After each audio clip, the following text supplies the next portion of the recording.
The LNG levy is a tax? No.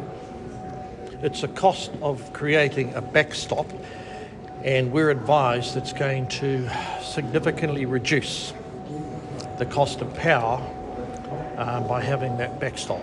Winston Peters said on Wātea this morning that it was a tax. What are your thoughts on that? Well, it depends on what's the definition of a tax. We, for example, don't levy water, but we do and will need a levy of some sort, so it just depends on what you define as a tax. Following your comments at the ministerial energy sector breakfast. Oh, that thing this morning, yeah. You talked about campaigning on bringing back the ministerial yay or nay powers. Can you just explain your rationale for that? Well, we're going to put a bunch of things forward in relation to our manifesto. I just think there's an ongoing case, Kiwis will either vote for it or not, that those of us who are put in power and we hold ministerial warrants, we are a proxy for what is national interest or regional interest. Now, I came off second best, as you well know. It doesn't mean I'm not allowed to float those and promote those ideas all over again. Can you explain your rationale, though, for wanting to have that ministerial power in place? Because it's power.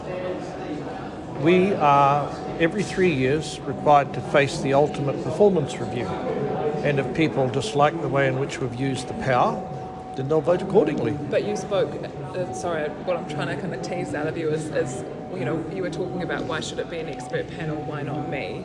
So Yeah. can you just explain, I do you see. think the expert Because panel I has think- progress Look, or... as a matter of political philosophy, I think politicians ought to be accountable for their decisions. That's what the election is. And I resent and I reject the idea that a resource management expert is necessarily better placed than a politician to make big calls. But to do that, we need to gain enough votes. So. And you're taking this to the campaign. You want to campaign on this despite seeing the opposition you saw on Queen Street. You mentioned the huge marches. You're not in any way swayed by widespread public and I and think expert I think reaction. their concerns were settled because there's all sorts of mitigative measures that environmental legislation will allow. But rightly or wrongly, I see a bigger role for politicians to make the big calls. I mean, arguably, Minister Watts, he made that call on the LNG, brought it to Cabinet, and we agreed. A panel would never have done that. They'd be all constipated and all sorts of seances. It would never happen. Would TTR have gotten through if you were in charge of ministerial override? Oh, well, I'll tie-ho on TTR because there's a period of time where they've got to work through the final decision. But, you guys know my feeling about there. Once they asked Taranaki Mountain to give his or her view, I knew things were getting pretty grim at that stage. What are your thoughts on a Green Party members' bill to give Wales legal personhood? Okay, I've never heard of that bill, and I fear that it'll be an attempt to transform Wales into some second cousin to Maui's dolphin, but which, by the way, there is no such thing as Maui's dolphin.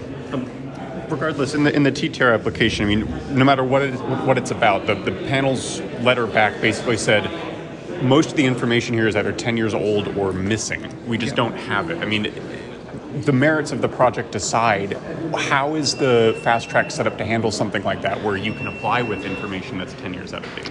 Well, look, I'm not dodging the question, but I don't want to delve into the pros and cons of the quality of information that was put forward.